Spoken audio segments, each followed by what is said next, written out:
어버이 주일을 맞이해 가지고 우리의 마음속 깊이 그리고 우리의 뼈에 사무치도록 다시 한번 우리가 생각하면서 그래서 효성을 다하여 하늘의 신령한 복과 그리고 이 땅의 기름진 복을 충만하게 받는 성도 여러분들이 되시기를 먼저 우리 주님의 이름으로 축원을 드립니다. 출애굽기 20장을 한번 보십시다. 출애굽기 20장 12절을 먼저 한번 보겠습니다. 출애굽기 20장 12절.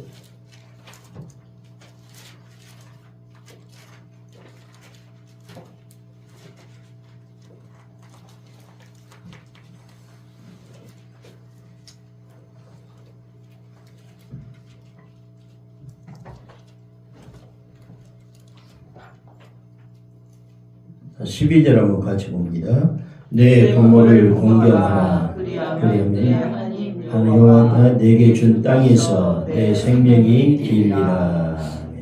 여기 내 부모를 공경하라 그랬어요. 10계명 중에 하나죠. 그리하면 내 하나님 여호와가 내게 준 땅에서 내 생명이 길리라 이렇게 말씀을 하고 있습니다. 하나님께서 우리에게 준 땅에서 우리 생명이 긴다 그랬어요.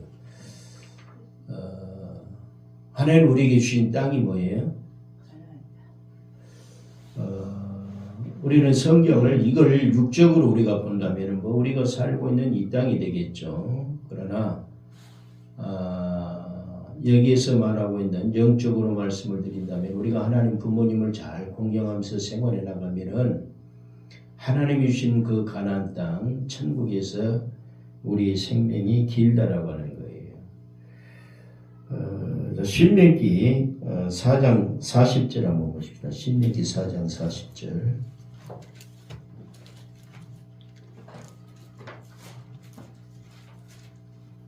신명기 4장 40절.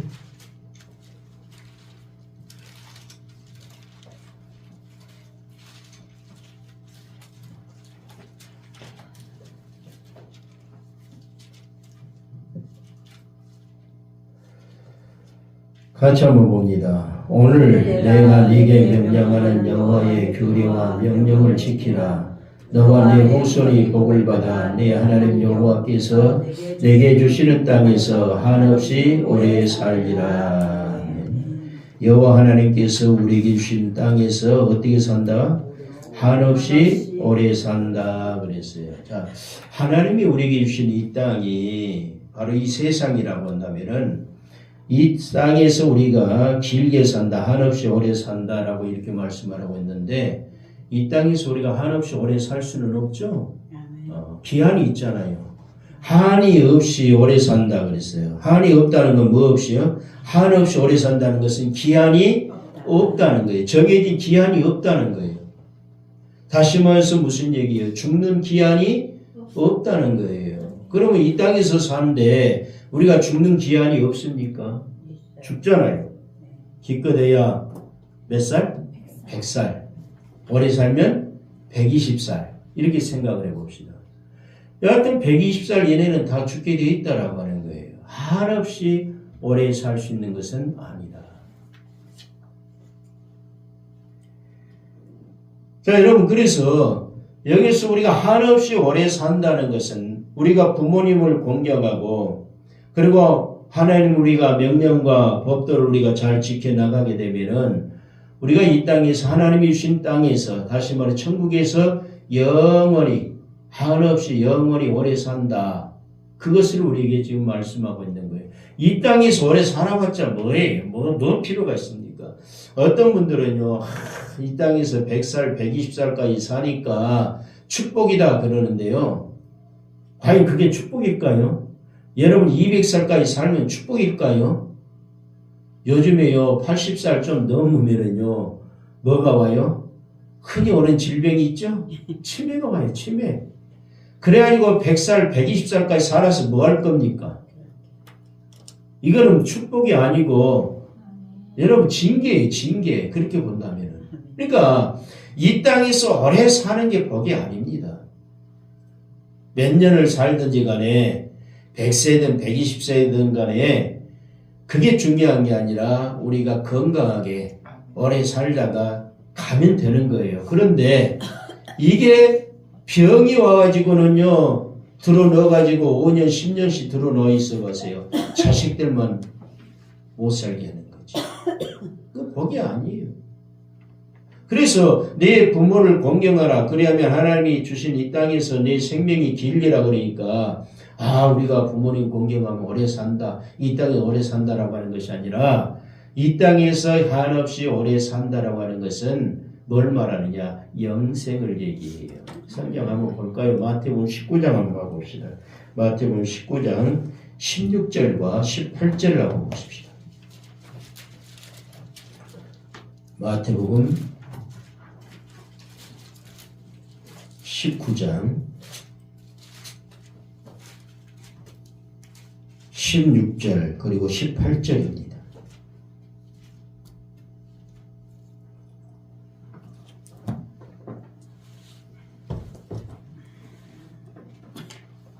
먼저 마태복음 19장 16절 함께 보겠습니다. 어떤 사람이 주께 와서 이르되 선생님이여 내가 무슨 선한 일을 하여야 영생을 얻으리까. 지금 어떤 사람이 부자 청년이라고 성경에 그러죠. 재물이 많은 부자 청년이다 그러는데 어떤 이 사람이 주님께 와가지고 묻는 게 어떻게 해야 무슨 선한 일을 해야 영생을 얻습니까? 라고 하는 무슨 문제에 대해서 얘기합니까? 영생에 대한 영원히 한없이 오래 사는 영생에 대한 그런 질문을 합니다. 그때 주님이 뭐라고 얘기합니까? 18절 한번 봅니다. 이르되 어느 계명이니까 예수께서 이르시되 살인하지 말라 간음하지 말라 도둑질하지 말라 거짓 증언하지 말라 19절 내 부모를 공경하라 내 이웃을 내 자신같이 사랑하게 하신 것이라. 아멘. 그러니까 그 청년이 이르되 이 모든 것을 내가 지키었사오니 아직도 무엇이 부족하니까. 네 부모를 공경하라. 그러면 한없이 오래 산다는 것은 결과적으로 이 청년이 주님께 묻는 질문 중에 영생이라는 것이에요. 그러니까 부모님을 공경하느냐 공경하지 않느냐에 따라서 결과적으로 뭘 얘기하고 있어요? 천국과 지옥으로도 나뉘어진다는 거예요. 왜 그럴까요? 왜 그렇습니까? 여러분 우리가 성경을 통해서 볼 때 중요한 것이 내가 하나님의 말씀에 순종하면서 생활해 나가면 하나님의 명령과 법과 규례에 대해서 우리가 순종하면서 말씀에 순종하면서 생활해 나가면 우리가 알고 그래서 우리가 천국이지만은 그 말씀에 불순종하면 어디예요? 지옥이죠? 그러면 지금 네 부모를 공경하는 것은 십계명 중에 하나예요. 십계명이 뭐예요? 하나님의 말씀이죠. 그 하나님의 말씀을 축약해 놓은 것들이 십계명인데 그런데 그 중에 하나가 내 부모를 공경하라 그랬어요. 그런데 공경하라 했으면 해야 되는데 공경하지 않으면은 말씀에 불순종하는 거예요. 때문에 그는 영생을 얻지 못하고 천국 들어가지 못하고 결과적으로는 지옥으로 들어가게 된다는 거예요. 분명히 그랬잖아요. 지금 마태복음 19장에 이 재물이 많은 청년이 예수님께 와가지고 영생에 대해서 묻잖아요. 그러니까 십계명에 대해서 얘기하잖아요. 주님이. 아멘. 그 중에 네 부모를 공경하라 그랬잖아요. 아멘. 이걸 다 지켰다고 그랬잖아요. 그런데 그것도 중요한데 더 나아가서 보면 너희가 한 가지 부족한 것이 있다. 그러죠? 그러면서 네가 가지고 있는 재물을 어려운 자들에게 나누어주라. 그렇죠. 그러니까 재물이 많음으로 통해서 근심하며 갚다 그랬어요. 결과적으로는 하나님의 말씀을 그는 잘 지키면서 영생의 축복을 받고 생활해 나가는 중에 하나 걸리는 것이 있는데 바로 재물 때문에 영생을 포기했던 자다라고 하는 거예요. 그래서 우리가 내 부모를 공경하라. 그리하면 이 땅에서 하나님이 준 땅에서 한없이 오래 살리라라고 하는 것은 바로 영생을 말하는데 하나님이 준 땅이 어디다? 천국이다. 가나안 땅이다.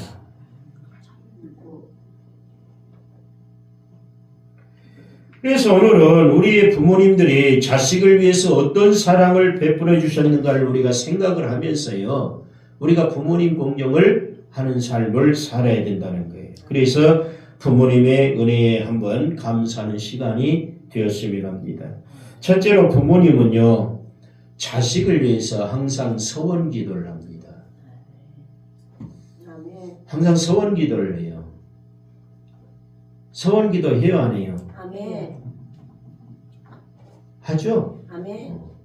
예를 들어서 하나님 기도하면서 여러분 알게 모르게 그냥 무의식 중에도 기도하면서 그럴 거야. 하나님 내 자식들을 이것저것 해주시고 자식들 잘 되게 해주십시오. 그러면 뭐 이 자식이 하나님을 위해서 살겠고 그리고 이 자식을 하나님께 바치겠습니다. 뭐 하겠습니다 하면서 자기도 모르게 막 줄줄줄줄줄 그게 서원 기도예요. 아멘. 서원 기도 한 사람은 지키세요. 아멘. 아멘. 오늘 여기 본문 말씀 나오는 한나가 서원 기도를 하죠. 서원 기도 하는데 지켰어요, 안 지켰어요? 지키죠. 서원이라는 것은 하나님과 함께 하는 약속이에요. 하나님과 함께 하는 약속. 그 약속을 했으면은 지켜야 돼요, 안 지켜야 돼요? 지켜야 돼요. 한번 여러분이 가만히 생각해 보세요. 내가 부모로서 지금까지 내가 살아오면서 내 자식에 대해서 그리고 또한 자식 위에 아니라면은 다른 어떤 신앙생활 하는 중에 내가 혹이라도 하나님 앞에 서원기도 한 적이 있는가 생각을 한번 해보시고 생각이 안 나면 어쩔 수 없지만은 생각이 나면 여러분 지키세요. 아멘. 그게 복이에요. 생각이 안 나는 것은 어떻게 우리가 지킵니까? 지키지 못해요. 그러나 하나님께 생각나게 해달라고 기도하시면서 서원 기도하시면 지켜야 돼요. 그래서 우리가 부모님의 은혜에 감사하는 시간이 되고자 하는 것은 첫 번째로는 바로 자식을 위해서 항상 서원 기도를 하더라. 오늘 여기 본문 말씀에 보면 사무엘의 어머니 한나가 사무엘을 임신하기도 전에 하나님께 서원 기도를 합니다. 그런데 그 내용의 말씀이 바로 사무엘상 1장 11절이죠. 하나님 나에게 아들을 주시면은 그 아들을 통해서 이렇게 하겠습니다라고 하는 서원 기도를 합니다. 사무엘상 한번 봐볼까요? 1장 오늘 본문 말씀이죠. 사무엘상 1장 11절 한번 봐봅시다. 11절 같이 한번 보겠습니다.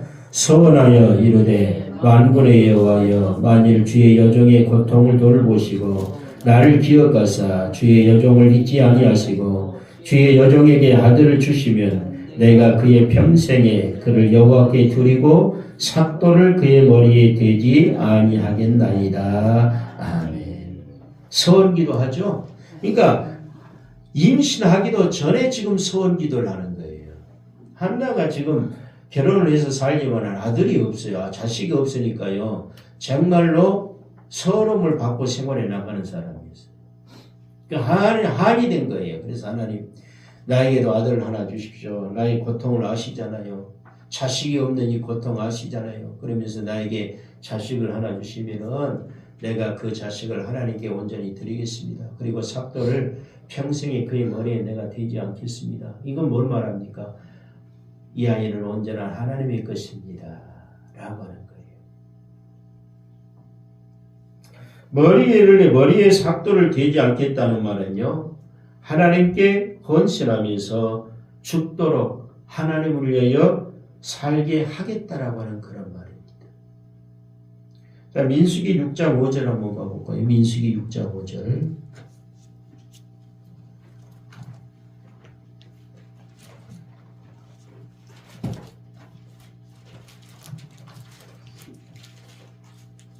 민수기 6장 5절.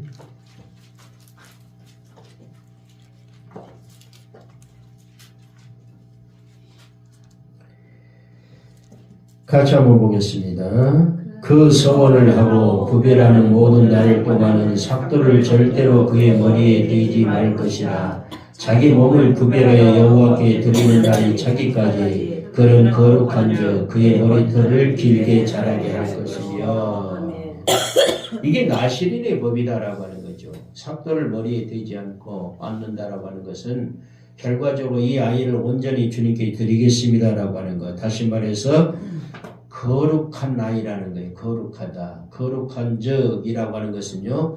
결과적으로 뭐라는 거예요? 하나님께 온전히 드려진 아이다라고 하는 거예요. 이게 거룩이라는 거죠. 사사기 13장 5절 한번 봅시다. 사사기 13장 5절. 사사기 13장 5절.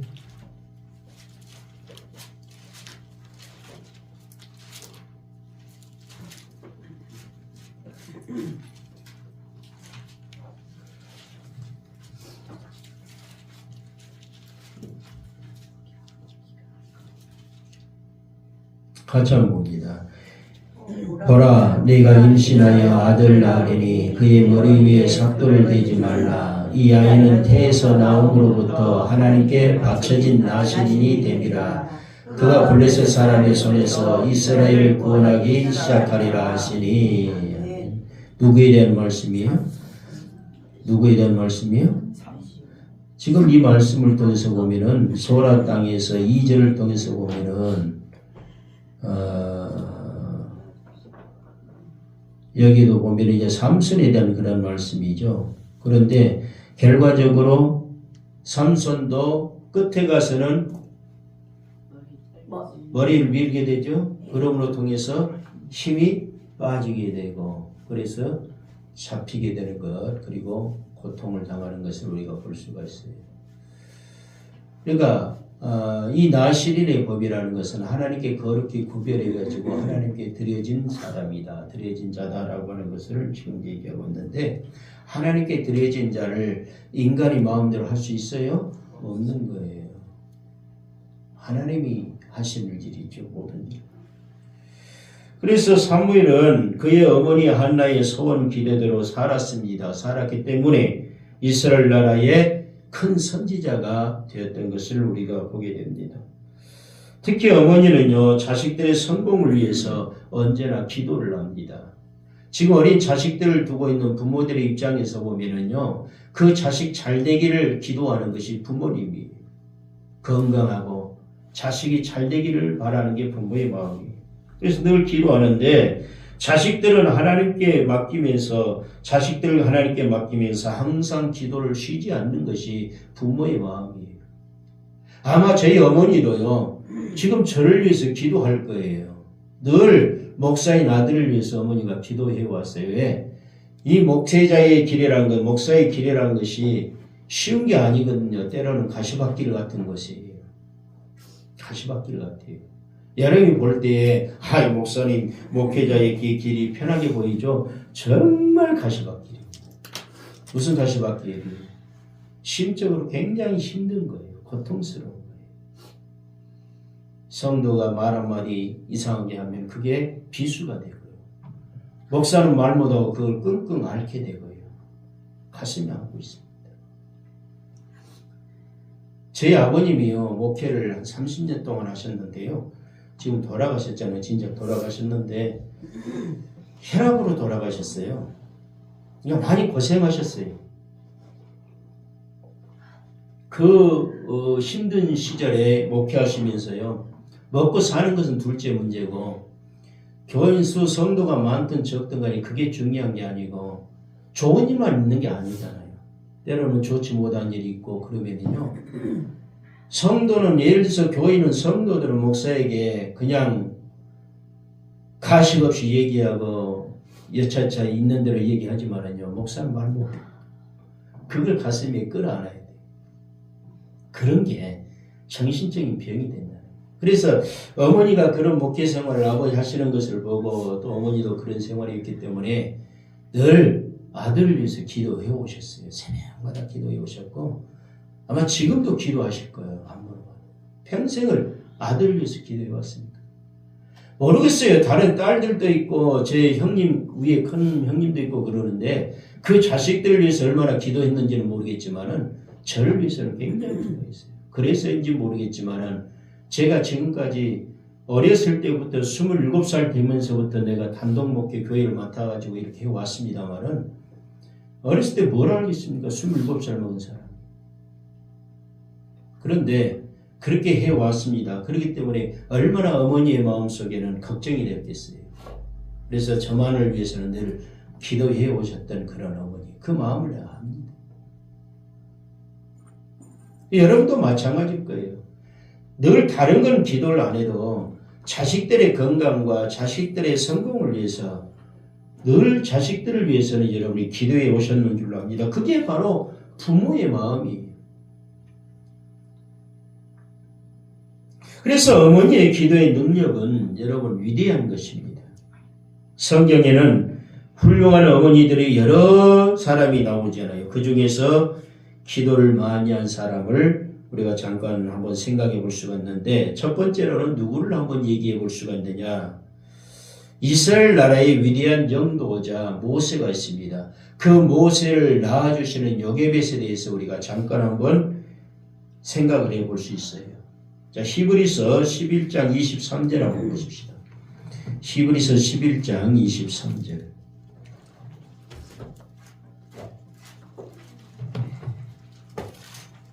히브리서 11장 23절.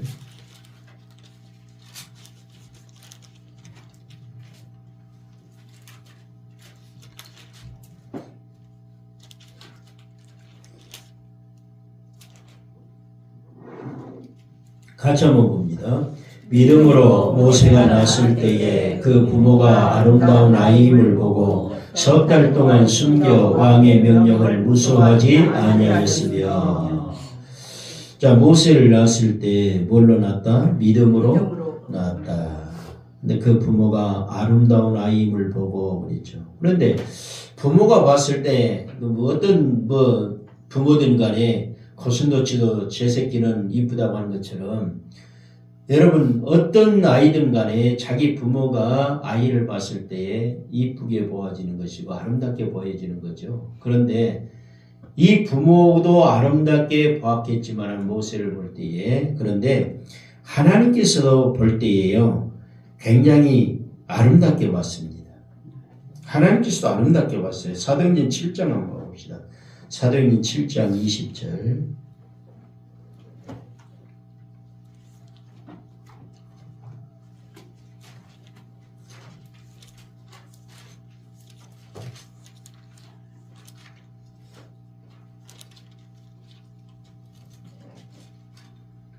사도행전 7장 20절 함께 보겠습니다. 그때에 모세가 낳는데 하나님 보시기에 아름다운지라 그의 아버지의 집에서 석 달 동안 길리더니. 하나님께서 보셨을 때도 어떻게 보셨다? 아름답게 봤다. 그렇기 때문에 여러분의 그 자녀들이 나이가 많든 적든 간에 어리든 간에 그게 상관없어요. 내가 낳은 내 자식들 하나님께서 보시기에 모세처럼 아름답게 보일 수 있는 그런 자녀들 될 수 있기를 주 이름으로 원합니다. 아멘. 그렇게 볼 수 있도록, 하나님 그렇게 아름다운 자녀로 볼 수 있도록 여러분이 또한 기도할 수 있기를 주 이름으로 원합니다. 아멘. 그래서 모세의 어머니는 모세를 낳았을 때에 임금의 명령을 무서워 아니하고 석 달을 숨겨서 키웠다고 했습니다. 왜 왕의 명령이 무엇이었어요? 왕의 명령은요, 당시 이스라엘 백성들이 애굽에서 종살이 하고 있을 때예요. 그런데 그 애굽의 왕, 바로 왕이 애굽의 왕이 보았을 때에 그 이스라엘 백성들이 점점 더 늘어나는 것을 보고 무서워지는 거예요. 왜? 바로 이스라엘 민족이 지금 애굽에 와가지고 애굽에서 종살이를 하고 있는데 이들이 나중에 인원이 많아져가지고 해방을 위해서 그들이 들고 일어서면 어떻게 하는 그런 염려가 된 거예요.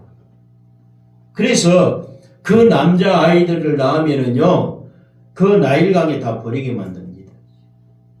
나일강에 버려서 신의 제물이 되게 하려고 했던 것이 바로 왕의 명령이었습니다. 근데 요게벳은 믿음으로 모세를 숨겨서 키워왔다라고 하는 것을 우리가 볼 수가 있어요. 뿐만 아니라 모세가 공주의 아들이 되고 어머니 요게벳은 유모가 되어서 아이에게 젖을 먹이게 되는데, 그 유모로 들어가지고 아이에게 젖을 먹일 때마다 그 아이를 위해서 기도하는 거예요. 뭐라고 기도합니까? 너는 이스라엘 백성이요. 너는 하나님의 백성이다. 아멘. 반드시 너는 이 백성들을 도탄에서 구출해내는 사람이 되어야 한다면서 아멘. 늘 그렇게 젖을 먹이면서 교육시키고 그 말 알아듣지 못하는 아이에게 교육시키고 그런 내용으로 늘 기도를 해왔어요. 그래서 끝내 모세는 어떻게 됩니까? 이스라엘 민족을 그 기도대로 어머니의 기도대로 이스라엘 민족을 애굽에서 구출해내잖아요. 아멘. 그리고 그 기도대로 이루어졌던 것을 우리가 볼 수 있어요. 그래서 우리는 이스라엘 나라의 위대한 전도자인 모세 어머니 요게벳의 그런 기도 그리고 교육 습관을 우리가 한번 들여다봐야 되고요. 두 번째로는요. 귀신 들려 고통당하는 딸을 고쳐달라고 예수님께 부르짖던 가나안 여인을 우리가 한번 생각해 볼 수가 있습니다. 마태복음 15장 한번 봅니다. 마태복음 15장 22절 한번 보십시다. 마태복음 15장 22절.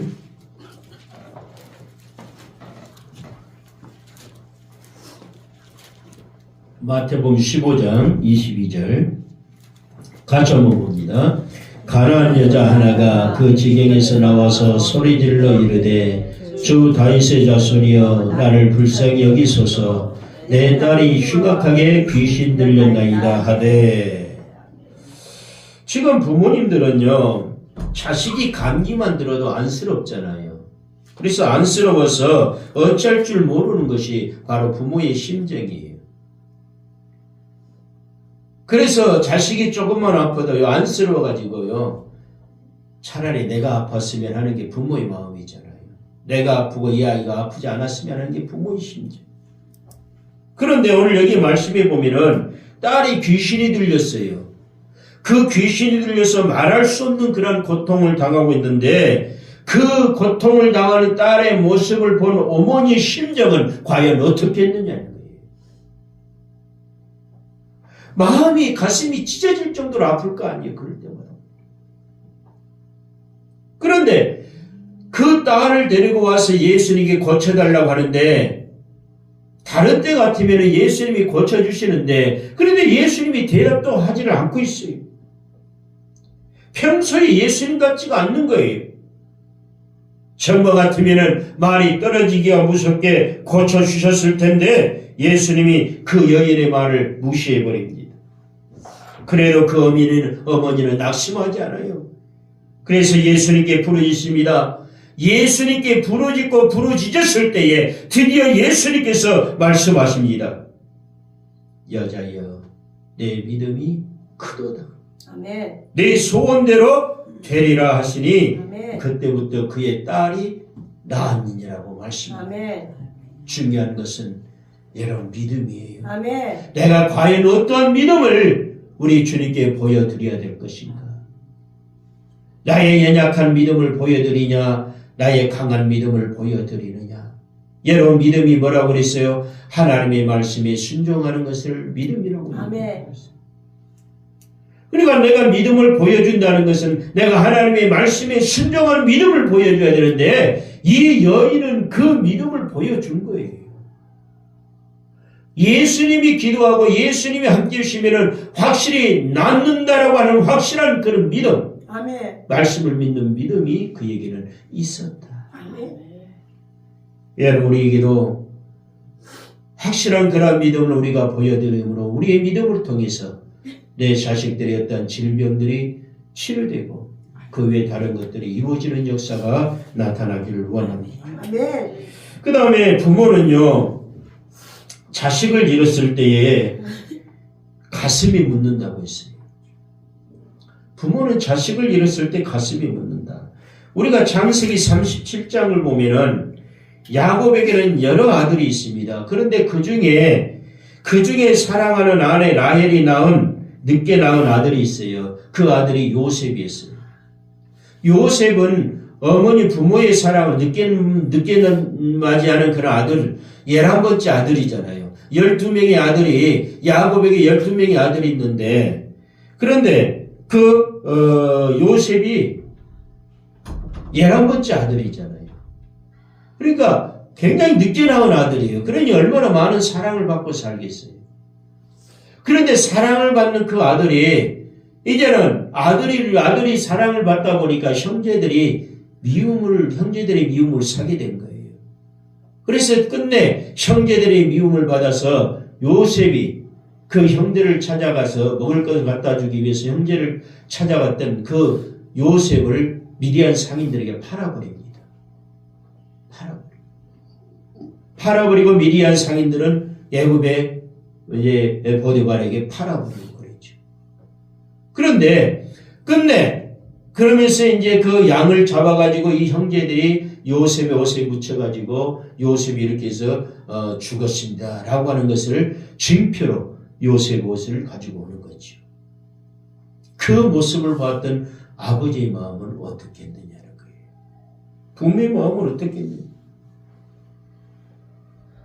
그래서 양피를 묻혀서 아버지에게 갖다 드렸을 때 야곱이 예통하는 그런 모습을 우리가 볼 수가 있는데 창세기 37장 한번 봐봅시다. 창세기 37장 33절에서 35절 한번 봅니다. 창세기 37장 33절에서 35절.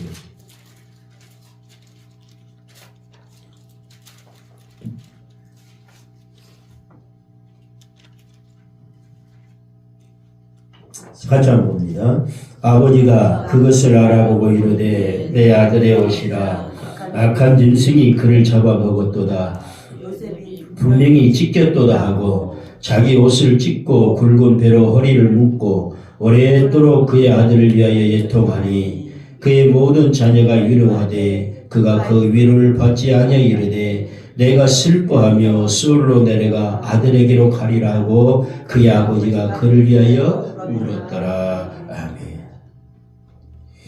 여러분, 부모에게는 자식이 적을 때 자식이 귀하고 많아서 덜 귀한 것이 아니라는 거예요.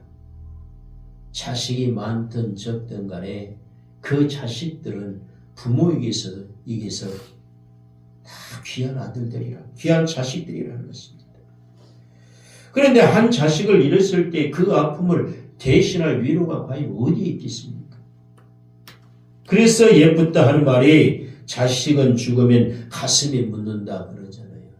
그것처럼 바로 이 야곱은 그 요셉이 짐승에 찢겨 죽었다라고 하는 그 소식을 듣고 가슴에 묻고 한탄하면서 우는 것을 오늘 말씀을 통해 우리가 볼 수가 있습니다. 근데 사실 요셉은 죽은 게 아니죠. 팔려간 거예요.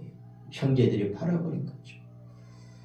그 다음에 세 번째, 부모는요, 자식이 부모를 대적해도요, 그 자식을 버리지 못하고 용서해 주는 것이 바로 부모의 사랑이라는 것입니다. 부모는 자식들이 대적을 해요. 자식이 부모를 대적을 해도요, 그 자식을 버리지 못하잖아요. 그리고 용서해 주는 거. 이게 바로 부모의 사랑입니다.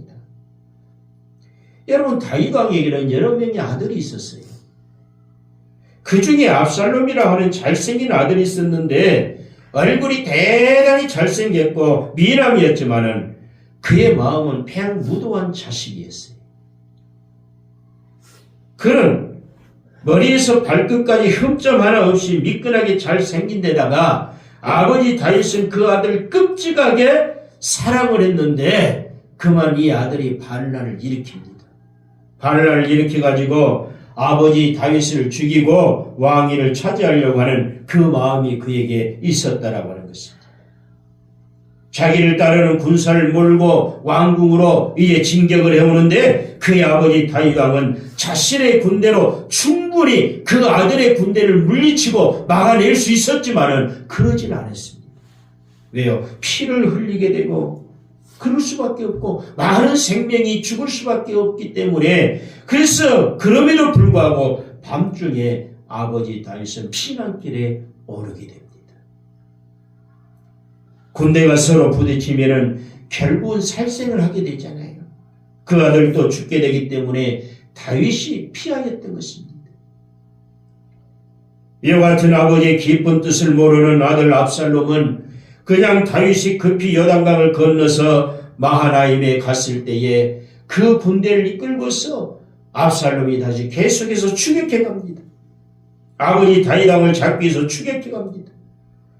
그때 다윗이 신신당부를 합니다. 그 군대들의 군사들에게 신신당부를 하는데 나를 위해서 내 아들을 너그레이 대하라. 나를 위해서 내 아들을 잡거든 너그레이 대하라. 그리고 그 아들을 결과적으로 뭐예요? 죽이지 말라는 거예요. 그런데 결과적으로는 그 아들 압살롬은 죽었지요. 아들 압살롬이 죽었다는 보고를 들었던 다윗은 너무너무 마음이 아팠습니다. 그래서 슬퍼서 대성통곡을 하는데 사무엘 18장에 이렇게 말씀을 하죠. 사무엘 18장 한번 봅시다. 사무엘 18장 33절입니다. 사무엘 18장 33절. 사무엘 하 18장 33절입니다.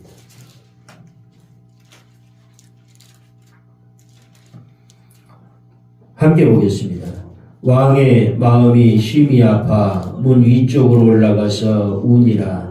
그가 올라갈 때 말하기를 내 아들 압살롬아 내 아들 압살롬아 차라리 내가 너를 대신하여 죽었다면 압살롬 내 아들아 하였더라. 얼마나 아들이 죽은 것을 마음 아팠으면요 바로 이렇게 내 아들 압살롬아 내 아들 압살롬아 하면서 그랬겠네요. 지금도 그러죠. 부모님들이 자식이 먼저 죽으면요 그 자식이 관 앞에서요 아들아 하면서 대성통곡하잖아요. 그것처럼 다윗이 그랬다는 거예요. 사무엘하 19장 4절 한번 봅니다. 4절 왕이 그의 얼굴을 가리고 큰 소리로 부르되 내 아들 압살롬아 내 아들아 하니.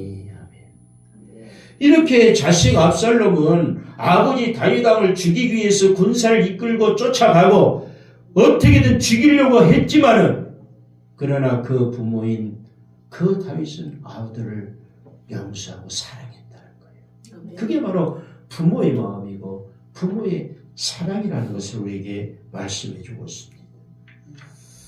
그래서 우리가 부모님의 그 사랑을 다시 한번 계시든 계시지 않든 간에 이 시간을 통해서 우리가 한번 생각을 해봐야 되고요. 그 다음에 부모는요 형제들 간에 화목하기를 바라는 것이 부모의 심정이라는 거죠. 부모의 심정은 형제들 간에 화목하기를 바라요. 근데 불화하는 것을 보면은 정말로 부모의 마음은 또 가슴 아픕니다. 창세기 50장에 보면은요 야곱이 임종 직전에 요셉에게 부탁한 말이 있습니다. 요셉에게 부탁한 말이 있어요. 이때는요 요셉이 창세기 50장에 보면은요 이때 당시에는 요셉이 애굽에 팔려가가지고 노예로 팔려가가지고 거기에서 성공했던 사람이에요. 그래서 애굽의 총리가 돼 있어요. 그 정도로 아주 높은 자리에 있을 때에 형제들이 애굽으로 피난 갔을 때입니다. 흉년이 들어가지고 애굽으로 피난 갔을 때에 거기에서 요셉을 만났고 요셉과 함께 생활해 나가는 상황 속에서 지금 이제 야곱이 임종 직전에 있을 때에 요셉에게 부탁한 말이 있어요. 혹이라도 자기가 없을 때에 형제들 죽일까 염려해가지고요 부탁한 말이 있습니다. 창세기 50장 17절 한번 보세요.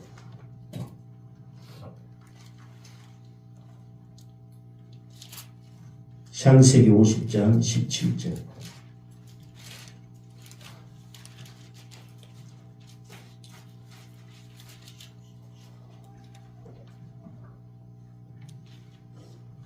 (17절) 봅니다.